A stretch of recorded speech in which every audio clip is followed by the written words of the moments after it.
Tuig na ba?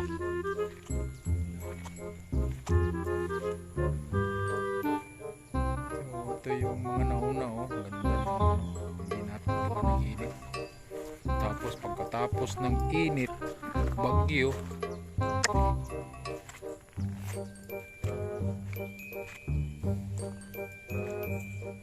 Medyo mahina lang yung ano, nasa ilalim ng ano, kahoy, tanim. Ito po yung iba dito dyan. Mga nauna po ito dito.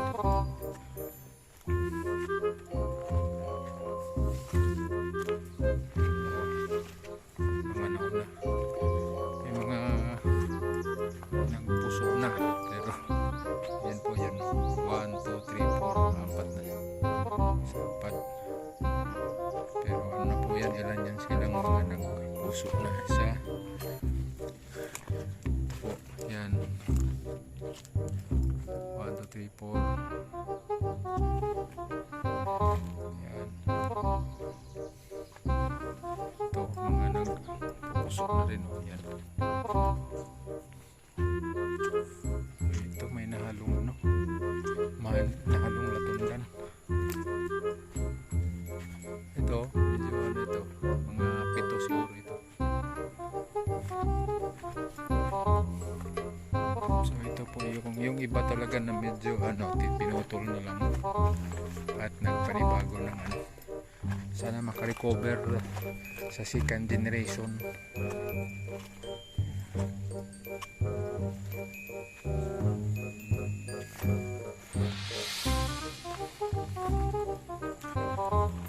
Ito po, yan. Pupuso siya.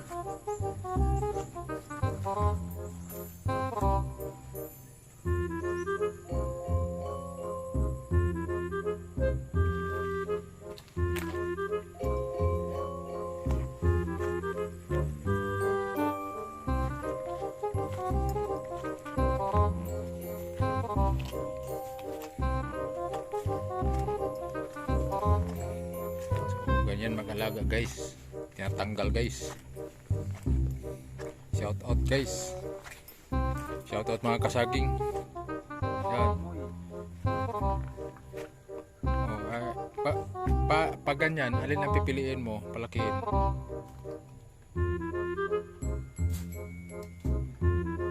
Yan. Bakit yan?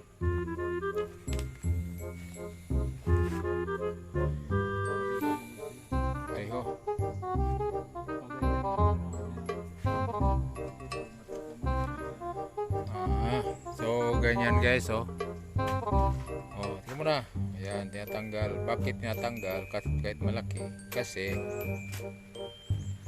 tatamaan siya. Kasi ang iling niya papunta dito. Ganun pala yun.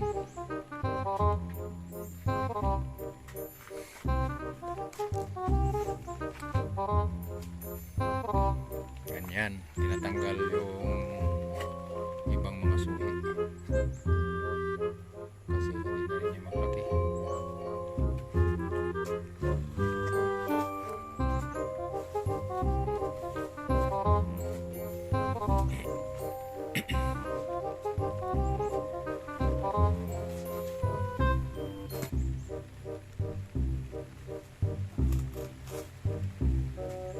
Ulan guys,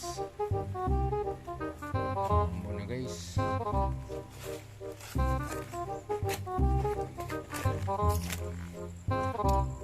Apat lang, no? Apat lang.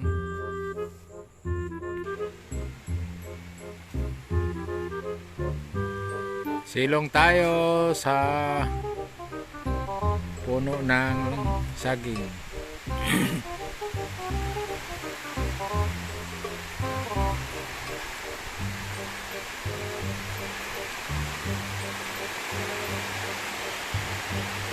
So mayroon pong anim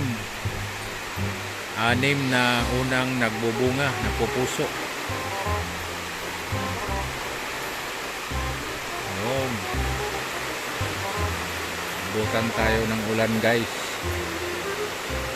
Mabuti na lang malalaki ang dahon ng saging. Oh, oh. Oh, di ba?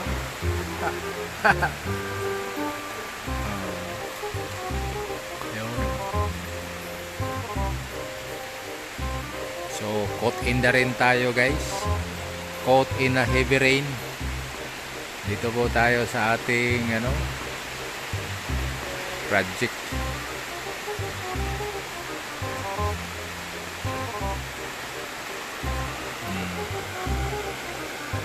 Kaya hindi na ito maghinto. Wala na tayong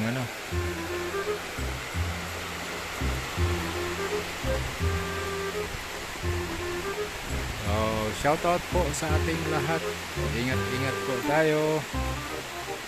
Ayan. Abangan nyo po ang pagbabalik sa farm ni Dong Henry. At marami tayong gagawin doon kasi marami naman talagang gagawin doon.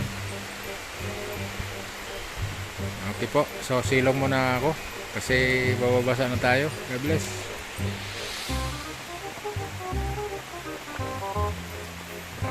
Lakas ng ulan. Buti na lang walang hangin.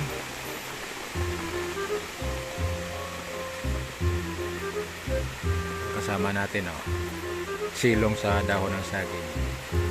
Mabuti na lang malalaki ang dahon ng saging.